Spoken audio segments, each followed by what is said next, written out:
जय पराशक्ति महामाई की जय. அம்பா, எனக்கு ஒரு கேள்வி இருக்கும்பா. அம்பா, இப்போ ஜாதி விட்டு ஜாதி கல்யாணம் பண்றாங்க, மதம் விட்டு மதம் கல்யாணம் பண்றாங்க.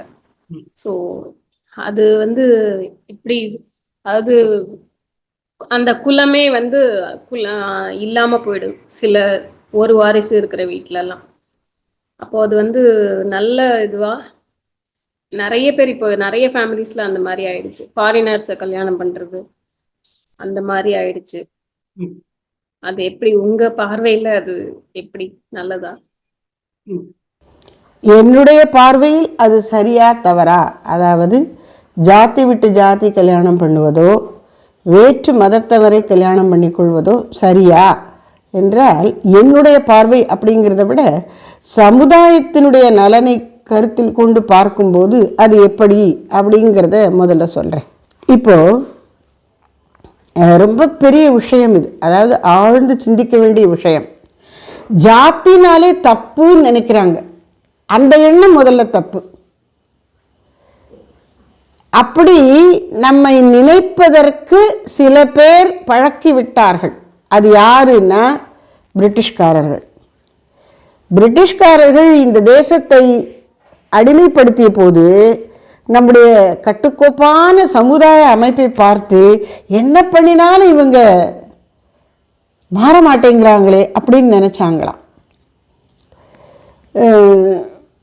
ஒரு அலுவலகத்தில், அரசு அலுவலகத்தில் ஒரு அலுவலர், கொஞ்சம் உயர்நிலையில் இருக்கிறவர், அவர் ஒரு அங்கே, அதாவது அலுவல்னு பார்த்தா கீழே இருக்கக்கூடிய புத்தர், ஆனால் அவர் ஜாதியில் உயர்ந்த ஜாதி, பிராமணர். அப்போ இந்த உயர அலுவலர் அந்த பிராமணர் காலில் விழுந்து வணங்குகிறார். இதை இவன் பார்க்குறான், ஏன் இவ்வளோ மரியாதை வச்சிருக்கிறான், அதை கொலைக்கணும். அந்த மரியாதை எதுக்கு பிராமணர்களுக்கு மரியாதை கொடுத்தார்கள்? அது அறிவுக்கும் ஒழுக்கத்திற்கும் ஆன்மீகத்திற்கும். அறிவு, அறம், ஆன்மீகம், அதற்கு கொடுத்த மரியாதை. பிராமணனுக்கு கொடுத்த மரியாதை இல்லை. அந்த அறிவோடும் ஒழுக்கத்தோடும் ஆன்மீகத்தோடும் வாழக்கூடிய நல்ல பிராமணனுக்கு தான் அந்த மரியாதை. அந்த அந்த உயர்நிலையிலிருந்து அவன் வழுவினா அவனை பாஷாண்டின்னு சொல்லி சண்டாளன்னு அனுப்பிடுவாங்க. சண்டாளன்கிறது யாருன்னா, ஒரு பிராமணன் ஒரு தகுதியில்லாத ஒரு கீழ்க்குள்ள பெண்ணை கல்யாணம் பண்ணி கொண்டா நீ இங்கே வரத்துக்கு லாய்க்கில்ல போன்னு சொல்லிடுவாங்க. அவங்க தான் 5வது ஜாத்தியாக போயிட்டாங்க. அப்போ அங்கே ஜாத்தின்னு வச்சது வெறுமன உயர்ச்சி தாழ்ச்சி சொல்கிறதுக்காக இல்லை, அது பண்பாட்டின் அடிப்படையில் வச்சது. சுவாமி விவேகானந்தர் சொல்கிறார், நீங்கள் ஏதோ இந்தியாவில் மட்டும் ஜாதிகள் இருப்பது போல பேசுகிறீங்க, உங்கள் சமுதாயத்திலேயும் ஜாதிகள் எல்லாம் இருக்குது.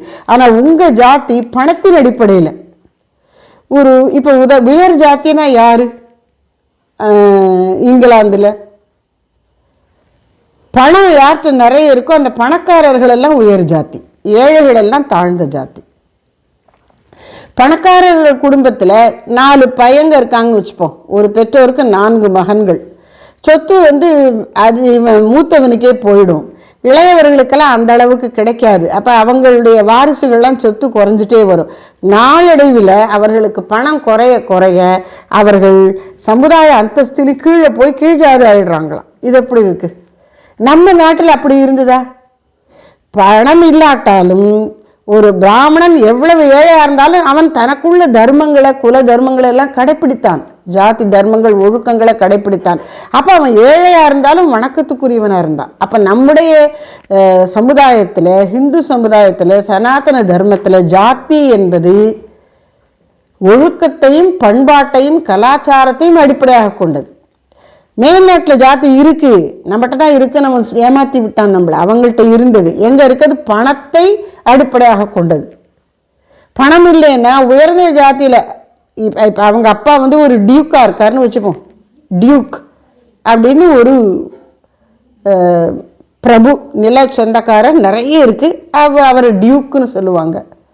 அப்படி ஒவ்வொருத்தரும் ஒவ்வொரு பட்டம் இருக்குது. அந்த டியூக்கு குடும்பத்தில் பிறந்தவருக்கு ஒரு 3-4 பிள்ளைங்க, கடைசி பையனுக்கு பணம் ரொம்ப இல்லை அப்படின்னா அவங்க எப்படி இருப்பாங்க? பணம் ரொம்ப இல்லாமல் போயிட்டான்னா அவன் அதுலேருந்து அவனுக்குரிய சமுதாய அந்தஸ்து குறைந்து விடுகிறது பணத்தை முன்னிட்டு. அதனால சுவாமி விவேகானந்தர் சொல்றார், I do not want caste distinctions, but if at all there has to be any caste, I would rather prefer the caste of culture rather than your caste of money அப்படின்னுட்டார். ஜாதி ஏற்றத்தாழ்வு சொல்லக்கூடாதுன்னு தான் நான் விரும்புகிறேன். ஆனால் சமுதாயத்தில் ஜாதி இருந்து தான் தீரும் அப்படின்னு சொன்னால் அந்த ஜாதி பண்பாட்டின் அடிப்படையில் இருக்கட்டும். எங்கள் நாட்டில் பண்பாட்டின் அடிப்படையில் தான் ஜாதி, பணத்தினால் இல்லை. ஒரு ஏழை பிராமணன் ஏழையாக இருந்தாலும் அவன் உயர்ந்த ஜாதி, அந்த பண்பாட்டை கடைப்பிடிச்சா. அப்போ ஏழை பணக்காரனுங்கிறது பாயிண்ட் இல்லை, உன் ஜாதிக்குரிய கலாச்சாரத்தை நீ கடைப்பிடிக்கிறாயா, அதுதான் சரி. இவங்களுக்கு மட்டும்தான் அந்த பண்பாடான்னு சொன்னேன், எல்லாருக்கும் இருக்கு. இப்போ சமீபத்தில் யார்கிட்ட பேசிட்டு போது கூட சொன்னாங்க, அவங்க பிராமணர் அல்ல, ஆனால் அவங்க சொல்கிறாங்க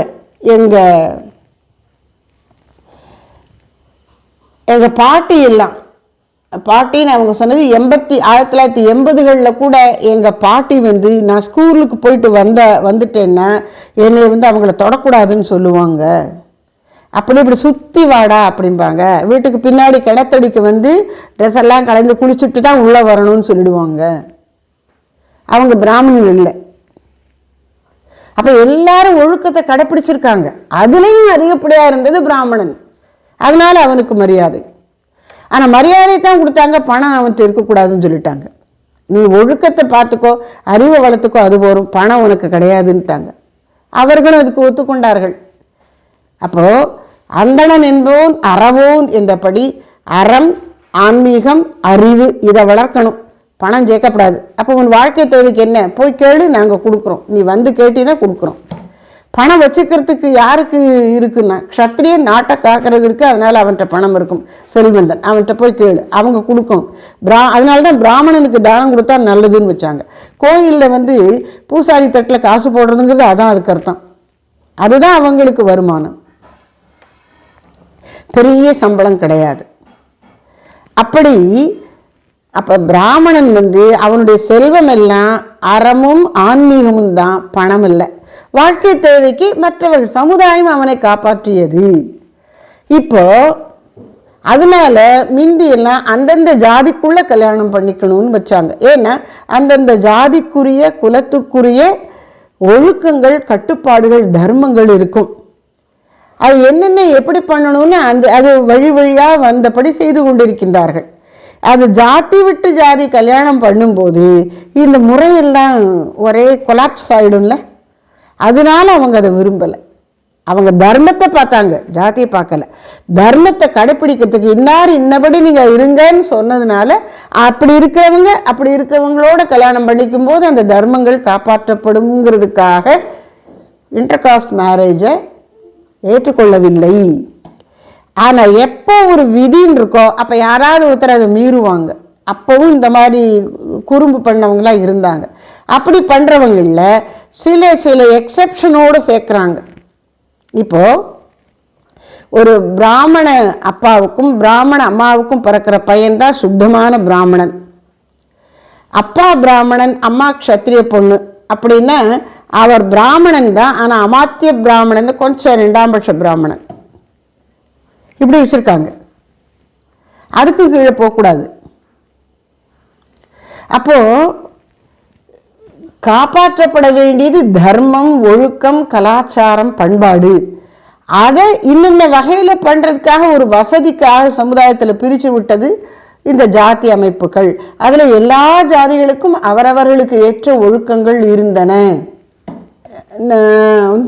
ஒரு 1990 அந்த சமயத்தில் இருக்கும், திருநெல்வேலியில் ஒரு தடவை நாங்கள் தீபாவளிக்கு இந்த சேரியில் உள்ள வீடுகளுக்கு போய் ஸ்வீட்ஸ் எல்லாம் கொடுத்துட்டு இப்படி தான் போனோம். அப்போது பெரும்பாலான வீடுகளில் பஞ்சபாத்திர உத்திரணி இருந்தது. பூஜை ரூமில் பஞ்சபாத்திர உத்திரணி, சின்ன மணி, விளக்கு எல்லாம் இருந்தது.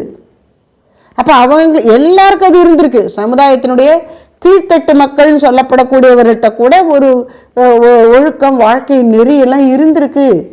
யாரும் ஒன்றும் அவங்களுக்கு கிடையாதுன்னு தடுத்து வைக்கலை. எப்படியோ ஒரு தவறான எண்ணத்தை புகுத்தி ஜாதி வெறி இருக்கிற மாதிரி காமிச்சு ஏதோ பல கொடுமைகளும் நடந்திருக்கு, இல்லைன்னு சொல்ல முடியாது. ஆனாலும் ஓரளவுக்கு எல்லாருக்கும் சில அடிப்படை கலாச்சார உயர்வுகள் எல்லாருக்கும் வந்திருக்கு, அடி வரைக்கும் வந்திருக்கு சமுதாயத்தில். அவரவர் ஜாதிக்கு அவரவர் பெரியவங்க தான். எங்க தப்பு வருது அப்படின்னா, இப்போ ஜாத்தியே தப்பு இல்லை, ஜாத்தியில ஏற்றத்தாழ்வு சொல்வது தான் தப்பு. 4 வருணத்தாரும் இறைவன் படைப்பு தான், இறைவனுடைய அருளை பெறுவதற்கு தகுதி உடையவர்கள் தான். எல்லாருக்கும் இறைவனுடைய அருள் உண்டு. அதுதான் நமக்கு சாஸ்திரங்கள் சொல்லக்கூடியது. இப்போ ரைதாஸ் அப்படின்னு ஒரு மகான், ரவிதாஸுங்க ஹிந்தியில் ரைதாஸ்பாங்க. இந்த ரைதாஸுங்கிறவர் யாருன்னா செருப்பு தைக்கிறவர். ஆனால் அவர் பெரிய மகான். அப்போ அவர் செருப்பு தைக்கிறவராக இருந்தாலும் மகான்கிறதுனால அவருக்கு நமஸ்காரம்.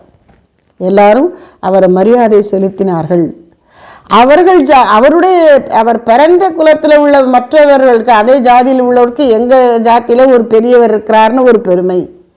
அதனால எல்லாருமே பண்பாட்டுக்கு தான் முக்கியத்துவம் கொடுத்தாங்க. அது அந்த முதுகெலும்பை உடைச்சான் பிரிட்டிஷ்காரன்.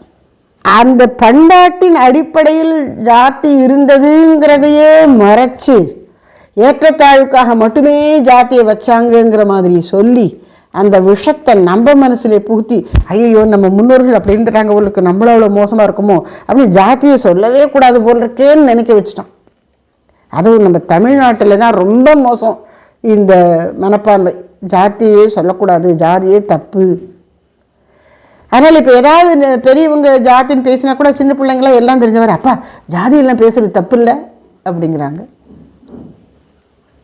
ஒருத்தர் சொன்னார், ஏதோ ஒன்று சொன்னாராம். ஒன்று, அப்பா என்னப்பா நீங்கள் இப்படி பேசுகிறீங்க, ஜாத்தியெல்லாம் பேசக்கூடாது இல்லை, தப்பு இல்லை அப்படிங்கிறது தான். அதுக்கு என்ன தெரியுது ஜாத்தியை பற்றி? என்னன்னு தெரிஞ்சுக்காமலே அது தப்புன்னு மட்டும் தெரிய வச்சுட்டாங்க. அப்போது ஒரு நல்ல அமைப்பை, சமுதாய அமைப்பை சீர்கெடுத்துட்டாங்க. இப்போ போய் நீ ஜாதி விட்டு ஜாதி கல்யாணம் பண்ணுறது தப்புன்னு நான் சொன்னேன், அது தப்பாக தான், நான் சொல்கிறது தான் தப்பாகப்படும். ஆனால் எந்த அடிப்படையில் அது தப்பு?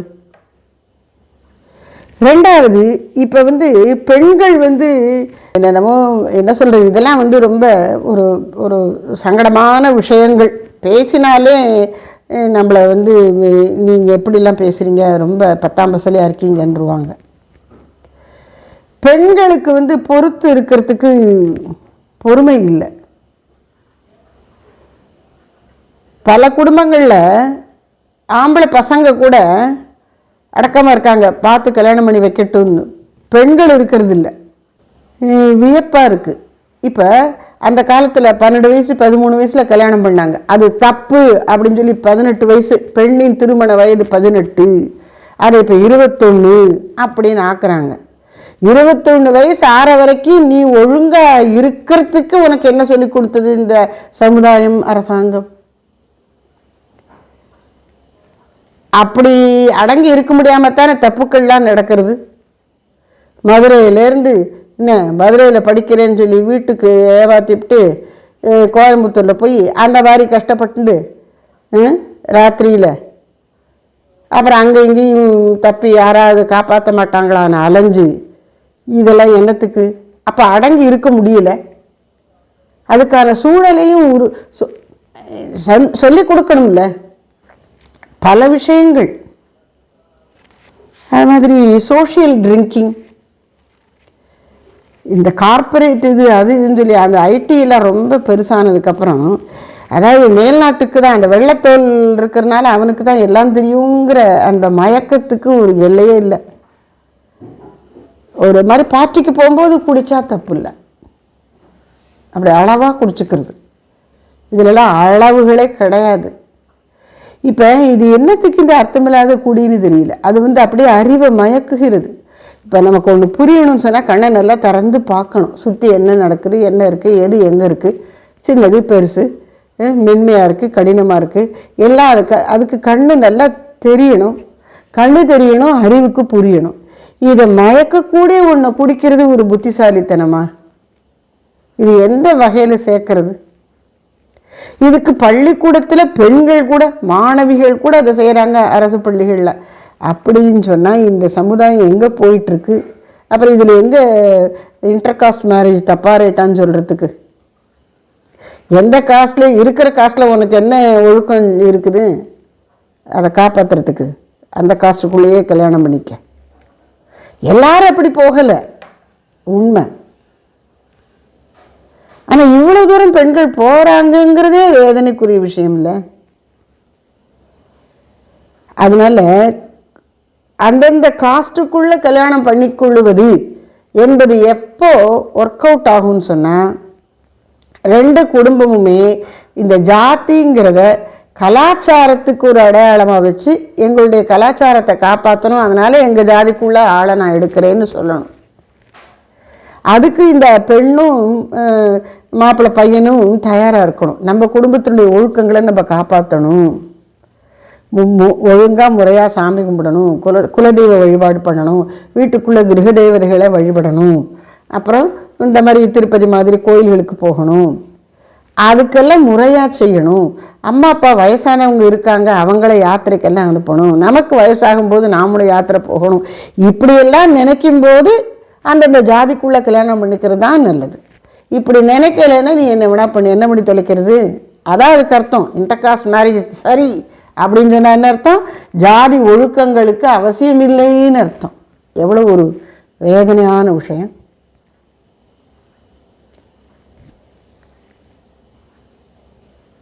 மதம் விட்டு படிக்கிறது அது இன்னும் இது குறைஞ்சபட்சம் ஜாதி விட்டு பண்ணினாலும் வழிபாட்டு முறையாவது ஒன்றா இருக்கும். இப்போ மதம் விட்டு போகிறது அதுவும் போச்சு. அதுலேயும் என்ன இருக்குது அப்படின்னா, எப்பயுமே ஒரு இந்து பெண் ஒரு இந்து அல்லாத பையனை கல்யாணம் பண்ணிக்கிறான்னா அவள் தான் மதம் மாறுவாள். ஒரு இந்து பையன் இந்து அல்லாத பொண்ணை கல்யாணம் பண்ணிக்கிறான்னா அப்பவும் அவன் தான் மதம் மாறுவான். ஏன் அவங்க இந்த பக்கம் வரலாம்ல? அதனால் நமக்கு கலாச்சாரமும் ஆன்மீகமும் நம்முடைய நாட்டிலே தேசத்தில் வாழ்க்கையின் மையமான இடத்தை பிடிக்கின்றன. அதை மறக்காமல் இருக்கும் பொழுது அவரவர் குழுக்குள்ளே கல்யாணம் பண்ணிக்கொண்டு, ஆனால் அடுத்து இதில் எங்கே பிரச்சனை வருதுன்னா, நான் வசந்தி நீ தாழ்த்தின்னு சொன்னால் தப்பு. எங்கெங்கெல்லாம் அந்த மாதிரி அடுத்தவர்களை மட்டம் தட்டுகிறார்களோ, அநியாயங்கள் நடக்கிறதோ, அந்த இடத்துல ஜாதி தப்பாருது. ஆனால் ஜாதியே எப்பவும் தப்பு இல்லை. ஒழுக்கத்திற்கு முக்கியத்துவம் கொடுக்கிற வரையில், கலாச்சாரத்திற்கு ஒரு அடையாளமாக இருக்கிற வரையில் ஜாதி என்பது சமுதாயத்திற்கு தேவையான அடையாளம், ஐடென்டிட்டி. எனக்கு ஒரு அடையாளம், நான் இன்னார் அப்படின்னா இன்னென்ன ஒழுக்கங்கள், நாங்கள் இப்படி தான் இருப்போம், அந்த ஒரு கட்டுத்திட்டங்கள்லாம் எங்களுக்கு உண்டு, அது நமக்கு ஒரு பெருமை, பாதுகாப்பு. அப்படி உணரும் போது ஜாதி தேவையான ஒன்று அப்படி வச்சுருந்தாங்க. அதனால தான் நம்முடைய சமுதாயம் இத்தனை காலங்காலமாக நம்முடைய ஆன்மீகமும் கலாச்சாரமும் காப்பாற்றப்பட்டு வந்திருக்கின்றது. இன்றைக்கி நமக்கு அந்த ஜாதியினுடைய நல்ல அம்சங்கள்ங்கிற பாதுகாப்பு இல்லாமல் போச்சு. வெற்று கூடு மாதிரி இருக்குது ஜாதி. அதை பிடிச்சிக்கிட்டா என்ன இருக்க பிடிச்சா அது நொறுங்குது. உள்ளுக்குள்ளே தான் அந்த கலாச்சாரங்கிற உயிரோட்டம் இல்லையே. அதனால் ஜாதியினுடைய நல்ல அம்சங்களெல்லாம் கெடுத்துட்டதுனால இப்போ ஜாத்தினா இப்போ இருக்கிற ஜாதியும் நம்ம 100 வருஷத்துக்கு முன்னாடி இருந்த ஜாதியும் ஒன்றுன்னு நினச்சிக்க கூடாது. சகோதரி நிவேதித்தை சொல்கிறாங்களே, கீழ்ஜாதின்னு சொல்கிறவங்களில் கூட அவ்வளோ ஒரு பண்பாடு அவங்க இருக்காங்களாம். அவங்க குடியிருக்கக்கூடிய இடத்துல பிளேக் நோய் வரும்போது ஒரு வண்ணான் குடும்பத்தில் ஒரு பையனுக்கு பிளேக் வந்துடுது. அப்போ நிவேதித்தை போய் அந்த பையனுக்கு சேவை பண்ணுறான். அப்போ அந்த பையன் காய்ச்சலில் இருக்கும்போதே பதற்றுகிறான். என்ன சொல்கிறான்? மாஜி மாஜிங்கிறான். அம்மா அம்மா மரியாதைக்குரிய தாயே அப்படின்னு கூப்பிடுறான். அப்போ அந்த தாயை மதிப்பதுங்கிறது எல்லா ஜாதிகள்லையும் இருக்குது. எவ்வளோ ஒரு அருமையான அந்த அவன் அப்படி கூப்பிடுறதே இவளுக்கு ரொம்ப அப்படி காதில் தேனாக பாய்கிறது. அப்பா என்ன ஒரு மரியாதை தாய்க்கு. அப்போ இதில் வந்து கீழ் ஜாதி மேல் ஜாதிங்கிறதே கிடையாது. எல்லா ஜாதியிலையும் அம்மானா வணக்கத்துக்குரியவள்.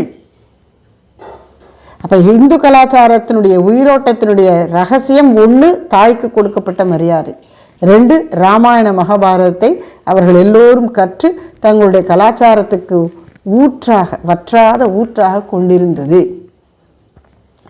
அதனால் இப்போ நாம் வந்து இப்போ நேரடியாக ஜாதி விட்டு கல்யாணம் பண்ணுற தப்பாரேட்டான்னு பேசுகிறத விட ஒவ்வொரு ஜாதிக்கும் ஒவ்வொரு குழுவுக்கும் உரிய அவரவர் ஒழுக்கத்தை விடாமல் கடைப்பிடிக்கணுங்கிறத கொண்டு வந்தால் போதும்.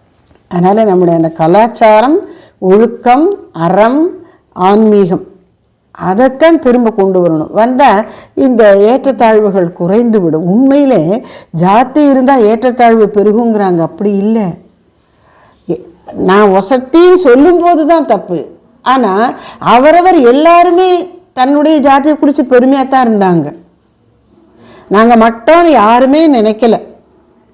அவரவருக்கு ஒரு ஒழுக்கம் இருந்தது, கட்டுப்பாடு இருந்தது. அதைத்தான் நாம் திரும்ப கொண்டு வரணும்.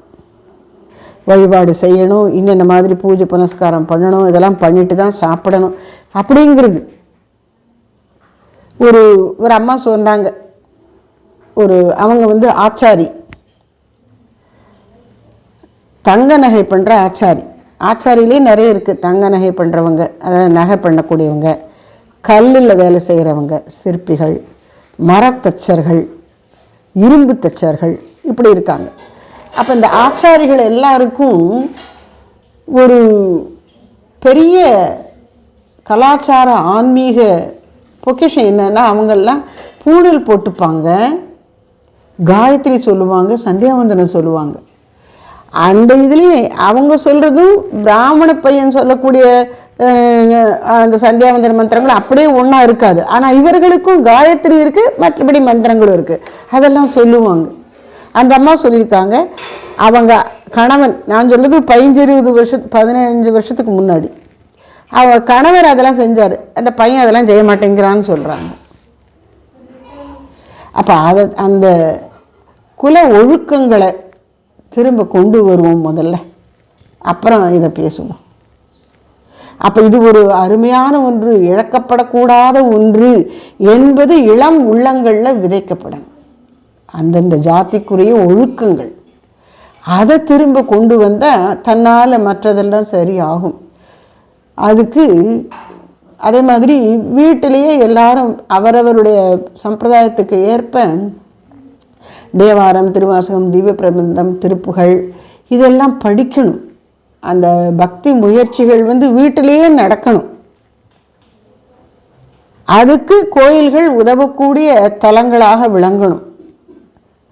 நாங்கள்லாம் சின்ன குழந்தையா இருந்தபோது எவ்வளவு உபன்யாசம் நடக்கும் கோயிலில்.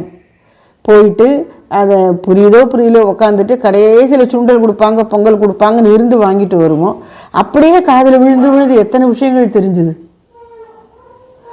அப்படி ஆன்மீகத்தையும் கலாச்சாரத்தையும் பரப்புவதற்கு இடமாக நம்முடைய ஆலயங்கள் இருந்தன. அப்படி ஆகணும். திரும்ப அதை முதல்ல கொண்டு வருவோம். அப்புறம் இந்த கேள்விக்கு பதில் தானே தெரியும், மக்களுக்கு புரியும். யாருமே நம்ம வந்து ஒரு வெறும்ன ஒரு சட்டம் போட்டு நல்லதை கொடுத்துட முடியாது. இது நல்லதுன்னு புரிய வைக்க முயற்சி பண்ணுவோம். புரிந்து கொள்கிறவர்கள் கடைப்பிடிக்கட்டும். அப்படி புரிந்து கொண்டு நல்லதை கடைப்பிடிக்கிறவர்கள் அதிகரிக்கும் போது சமுதாயம் நலன் பெறும். அவ்வளவுதான். சகோதரி நிவேதித்தை சொல்றாங்க, அவங்களே ஐரோப்பாலேருந்து வந்ததுனால தைரியமாக தன்னுடைய இதே சொல்கிறாங்க. இவர்கள் இந்த ஐரோப்பியர்கள் நாடு பிடிக்கிற ஆசையோடு தான் எல்லா பக்கமும் உலகம் முழுக்க பரவினார்கள். அவர்களுடைய நோக்கம் தான் செல்லுகிற காலனி ஆதிக்கம் செலுத்துகிறார்களே, அப்படி காலனி ஆக்குகிற அந்த இடத்தினுடைய நலனுக்காக அல்ல. எங்கே போனாலும் அவங்க அதைத்தான் பண்ணியிருக்காங்க. பாரதத்திலே அதைத்தான் செய்தார்கள். ஆனால் மற்ற நாடுகள் எல்லாவற்றையும் விட மற்ற கலாச்சாரங்கள், பண்பாடுகள், சிவிலைசேஷன் அப்படிங்கிறோமே, அதை அவங்களுக்கெல்லாம் விட பாரதத்தினுடைய ஹிந்து கலாச்சாரத்துக்கு நிறைய இருந்தது. அதனால் அவங்க நிறைய இழந்துட்டாங்க இந்த ஐரோப்பியர்கள் வருகையினால் அப்படிங்கிறாங்க. இவர்களுடைய இழப்பு அதிகம். மற்றெல்லா நாடுகளை விட இந்த ஹிந்து தேசமாகிய பாரத தேசம் அந்நியரின் அடிமைப்படுத்தப்பட்ட ஆட்சியினால் தம்முடைய கலாச்சார சிறப்புகளை, ஆன்மீக சிறப்புகளை, பாரம்பரிய சிறப்புகளை அதிகம் இழந்திருக்கிறது. அதுதான் வருத்தத்துக்குரிய விஷயம்னு சொல்கிறாங்க. அதை நாம் புரிந்து கொண்டு திரும்ப அதை மீட்டெடுக்க முடியும். ஒன்றும் வேண்டாம், நம்ம தேவாரம் திருவாசகம் படிக்கணும் எல்லாரும். தேவாரம்னா தேவாரம் மட்டும்தான் இல்லை, வைஷ்ணவர்கள் இது படிக்கட்டும். அப்படி அவரவர் சம்பிரதாயத்துக்கு ஏற்ப அதெல்லாம் படிக்கட்டும். 4 சம்ஸ்கிருத ஸ்லோகங்கள் எல்லாரும் சொல்லட்டும். பண்பாடு பெருகுகிறதா இல்லையான்னு பாருங்கள். அப்புறம் மற்றதெல்லாம் சின்ன குழந்தைகளுக்கு ஆன்மீகமும் அறநெறியும் புரிய முன்னாடியே புகட்டப்படணும். அங்கேருந்து ஆரம்பிச்சிட்டோம்னா கல்வியில் இது வந்துருச்சுன்னு சொன்னால் வீட்டிலையும் இருக்கணும், கல்விச்சாலையிலையும் அது கொடுக்கப்படணும். அப்படி இருந்துட்டா அதுக்கப்புறம் மற்றதெல்லாம் தானே சரியாயிடும். இது சரி பண்ணுவதற்கான துவக்கப்புள்ளி அங்கே தான் இருக்குது. அறநெறியும் ஆன்மீகமும் பிஞ்சு உள்ளங்களிலே விதைக்கப்படணும், விஷங்கள் அல்ல. அதுதான் சமுதாய பிரச்சனைகளுக்கு, இன்று இந்து சமுதாயம் எதிர்கொள்ளுகிற பிரச்சனைகளுக்கு தீர்வு. சரி, அன்னையின் அருளால் மணி 8:15 போகிறது. இன்றைய சத்சங்கத்தில் கேள்வி பதில் நிகழ்ச்சியை இத்தோடு பூர்த்தி செய்து கொள்வோம். நிறைவு பாடல். சாந்தி நிலையமாம் சாரதா தேவி ஜய ஜகதீஸ்வரி ஓம் ஜகதீஸ்வரி ஜய ஜய ஜய ஜயதீஸ்வரி ஓம் ஜய. சாந்தி நிலையமாம் சாரதா தேவி ஜய ஜகதீஸ்வரி ஓம் ஜகதீஸ்வரி ஜய ஜய ஜய ஜகதீஸ்வரி ஓம் ஜய. சாந்தி நிலையமாம் சாரதா தேவி ஜய ஜகதீஸ்வரி ஓம் ஜகதீஸ்வரி ஜய ஜய ஜய ஜகதீஸ்வரி ஓம் ஜய. சாந்தி நிலையமாம் சாரதா தேவி. ஜெய் ஸ்ரீ சாரதா மகாமாயி கி ஜெய். ஜெய் பராசக்தி மகாமாயி கி ஜெய்.